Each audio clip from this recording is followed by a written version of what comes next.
Hi friends, ಇವತ್ತು ನಾನು ರಾಗಿ ರೊಟ್ಟಿ ಮತ್ತು ಕಡಲೆಬೀಜ ಚಟ್ನಿ ಹೇಗೆ ಮಾಡೋದು ಅಂತ ತೋರಿಸ್ಕೊಡ್ತೀನಿ. 1 ಬೌಲ್ ರಾಗಿ ಹಿಟ್ಟಿಗೆ 2 ಸ್ಪೂನ್ ಗೋಧಿ ಹಿಟ್ಟು, 1 ಸ್ಪೂನು ಉಪ್ಪು ಹಾಕಿ ನೀಟಾಗಿ ಮಿಕ್ಸ್ ಮಾಡ್ಕೊಳ್ಳಿ. ನೀಟಾಗಿ ಮಿಕ್ಸ್ ಆದಮೇಲೆ ಅದಕ್ಕೆ ಸ್ವಲ್ಪನೇ ನೀರು ಸೇರಿಸ್ಕೊಂಡು ನೀಟಾಗಿ ಕಲಿಸ್ಕೊಂಬಿಟ್ಟು ಬನ್ನಿ. ಅದು ರಾಗಿ ರೊಟ್ಟಿ ಬಳಿಯೋ ರೊಟ್ಟಿ ಮಾಡೋದ್ರಿಂದ ಅದು ನೀಟಾಗಿ ಹೆಂಚಿನ ಮೇಲೆ ಹಾಕಿ ಸ್ಪ್ರೆಡ್ ಮಾಡೋ ಥರ ಕಲಿಸ್ಕೋಬೇಕು. ತೆಳ್ಳಗೆ, ಜಾಸ್ತಿ ತೆಳ್ಳಗೂ ಇರಬಾರ್ದು, ಗಟ್ಟಿಗೂ ಇರಬಾರ್ದು, ಮೀಡಿಯಮಾಗಿರಬೇಕು. ಆ ಥರ ನೋಡಿ, ಈ ಥರ ಮೇಲಿಂದ ಬಿಟ್ಟರೆ ಸ್ವಲ್ಪ ಲಿಕ್ವಿಡ್ ಟೈಪಲ್ಲಿ ಬೀಳೋ ಥರ ಇರಬೇಕು. ಜಾಸ್ತಿ ತೆಳ್ಳಗಿರಬಾರ್ದು, ರೊಟ್ಟಿ ಬರಲ್ಲ, ಕಚ್ಕೊಳ್ಳುತ್ತೆ.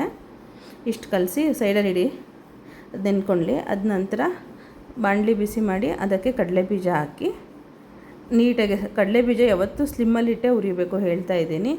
ಐ ಫ್ಲೇಮಲ್ಲಿ ಇಟ್ಟು ಹುರಿದ್ರೆ ಮೇಲ್ಗಡೆ ಮಾತ್ರ ಸಿಪ್ಪೆ ಕಪ್ಪಾಗುತ್ತೆ, ಒಳಗಡೆ ಕಡಲೆಬೀಜ ಹುರಿದಂಗೆ ಇರೋದಿಲ್ಲ.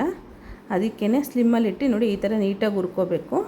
ಅದ ನಂತರ ಒಣಮೆಣ್ಸಿನ್ಕಾಯಿ ಮತ್ತು ಬೆಳ್ಳುಳ್ಳಿ ಹುರ್ಕೋಬೇಕು. ಯಾವತ್ತೇ ಆಗಲಿ ಕಡಲೆಬೀಜ ಚಟ್ನಿಗೆ ಒಣಮೆಣ್ಸಿನ್ಕಾಯಿ ಹಾಕಬೇಕು. ಒಣಮೆಣ್ಸಿನ್ಕಾಯಿ ಹಾಕಿದ್ರೆ ತುಂಬ ರುಚಿಯಾಗಿರುತ್ತೆ.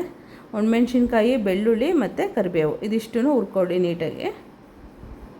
ಅದಾದ ನಂತರ ಕಡಲೆಬೀಜನ ಸ್ವಲ್ಪ ಬಿಸಿ ಇರುತ್ತೆ, ಆರಿಸ್ಬಿಟ್ಟು ಅದ್ರ ಮೇಲ್ಗಡೆ ಇರೋ ಸಿಪ್ಪೆ ತೆಗಿಬೇಕು.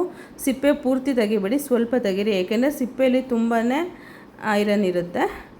ಅದ ನಂತರ ಹುರಿದಿರೋ ಬೆಳ್ಳುಳ್ಳಿ, ಒಣಮೆಣ್ಸಿನ್ಕಾಯಿ, ಸ್ವಲ್ಪ ಕಾಯಿ ತುರಿ, ಹುಣಸೆಹಣ್ಣು ಮತ್ತು ಕಡಲೆಬೀಜ ಇದಿಷ್ಟನ್ನು ಮಿಕ್ಸಿ ಮಾಡ್ಕೋಬೇಕು. ನೆನಪಿರಲಿ, ಮೊದಲು ಇದು ಹುರಿದಿರೋ ಒಣಮೆಣ್ಸಿನ್ಕಾಯಿ ಮತ್ತು ಉಪ್ಪು ಆ ಎರಡೂ ಹಾಕಿ ಫಸ್ಟ್ ಗ್ರೈಂಡ್ ಮಾಡ್ಕೊಳ್ಳಿ. ಎಲ್ಲ ಜೊತೆಲೆ ಹಾಕಿ ಗ್ರೈಂಡ್ ಮಾಡಬೇಡಿ, ರುಚಿ ಬರೋದಿಲ್ಲ ಮತ್ತು ಚೆನ್ನಾಗೂ ಇರಲ್ಲ. ಫಸ್ಟು ಉಪ್ಪು ಮತ್ತು ಒಣಮೆಣ್ಸಿನ್ಕಾಯಿನ ಗ್ರೈಂಡ್ ಮಾಡ್ಕೊಳ್ಳಿ ಒಂದು ಸಲ. ಅದಾದ ನಂತರ ಮತ್ತು ಹುಣಸೆಹಣ್ಣು ಹಾಕ್ಕೊಳ್ಳಿ, ಮತ್ತು ಹುರಿದಿಟ್ಕೊಂಡಿರೋ ಬೆಳ್ಳುಳ್ಳಿ, ಕರಿಬೇವು ಮತ್ತು ಹುಣಸೆಹಣ್ಣು ಇದಿಷ್ಟು ಮತ್ತು ಕಡಲೆಬೀಜ ಅಷ್ಟನ್ನು ಹಾಕಿ, ಕಡಲೆಬೀಜ ಮತ್ತು ಕಾಯಿ ತುರಿ ಎಲ್ಲನೂ ಸೇರಿಸ್ಕೊಂಡು ಮತ್ತು ರುಬ್ಕೊಳ್ಳಿ. ಒಂದು ರೌಂಡ್ ರುಬ್ಕೊಳ್ಳಿ. ಅದೆಲ್ಲ ಪುಡಿ ಆಗಬೇಕು, ಆ ಥರ ರುಬ್ಕೊಳ್ಳಿ. ಫಸ್ಟೇ ನೀರು ಸೇರಿಸ್ಬೇಡಿ ದಯವಿಟ್ಟು. ಇನ್ನೊಂದು ರೌಂಡು ಹುರ್ಕೊಂಡು ನೋಡಿ ಈ ಥರ ಪೌಡ್ರ್ ಆಗುತ್ತೆ. ಆಮೇಲೆ ನೀರು ಸೇರಿಸ್ಕೊಳ್ಳಿ. ನಿಮ್ಗೆ ಎಷ್ಟು ಬೇಕೋ ಅಷ್ಟು ನೀರು ಸೇರಿಸ್ಕೊಳ್ಳಿ. ಕಡಲೆಬೀಜ ಚಟ್ನಿ ಆದಷ್ಟು ಗಟ್ಟಿ ಇದ್ದರೆ ತುಂಬ ಚೆನ್ನಾಗಿರುತ್ತೆ ರೊಟ್ಟಿಗೆ.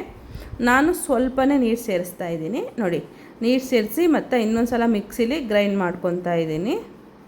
ಗ್ರೈಂಡ್ ಮಾಡಿಕೊಂಡ್ರೆ ನೋಡಿ ಇಷ್ಟು ಗಟ್ಟಿಯಾಗಿರುತ್ತೆ. ರೊಟ್ಟಿಗೆ ಯಾವತ್ತೂ ಆಗಲಿ ರಾಗಿ ರೊಟ್ಟಿ ಆಗಲಿ ಅಕ್ಕಿ ರೊಟ್ಟಿ ಆಗಲಿ ಗಟ್ಟಿಯಾಗಿರೇ ಚೆಂದ. ಮತ್ತು ಗ್ಯಾಸ್ ಹಚ್ಚಿ ತವಾ ಇಡಿ ಬಿಸಿಗೆ. ಅದು ಚೆನ್ನಾಗಿ ಕಾಯಬೇಕು. ಈಗಲೇ ಹೇಳ್ತಾ ಇದ್ದೀನಿ, ಚೆನ್ನಾಗಿ ಕಾಯ್ದು ಹೆಂಚು ಚೆನ್ನಾಗಿ ಕಾಯಬೇಕು. ಕಾಯಲಿ ಅಂದರೆ ರೊಟ್ಟಿ ಅದಕ್ಕೆ ಅಂಟ್ಕೊತವೆ. ನೋಡಿ ಈ ಥರ ವಾಟರ್ ಇದು ಮಾಡಿದ್ರೆ ವಾಟರ್ ಅದ್ರ ಮೇಲೆ ಆ ಕಡೆ ಈ ಕಡೆ ನೋಡಿ ಈ ಥರ ಡ್ಯಾನ್ಸ್ ಆಡಬೇಕು, ಆವಾಗ ಕಾದಿದೆ ಅಂತ ಅರ್ಥ. ಆಮೇಲೆ ಕಲಸಿಟ್ಕೊಂಡಿರೋ ರಾಗಿ ಹಿಟ್ಟು ಹಾಕಿ ತೆಳ್ಳಗೆ ಎಳ್ಕೊಂಬನ್ನಿ. ನೀವು ಎಷ್ಟು ತೆಳ್ಳಗೆ ಎಳಿತೀರೋ ಅಷ್ಟು ತೆಳ್ಳಗೆ ಬರುತ್ತೆ.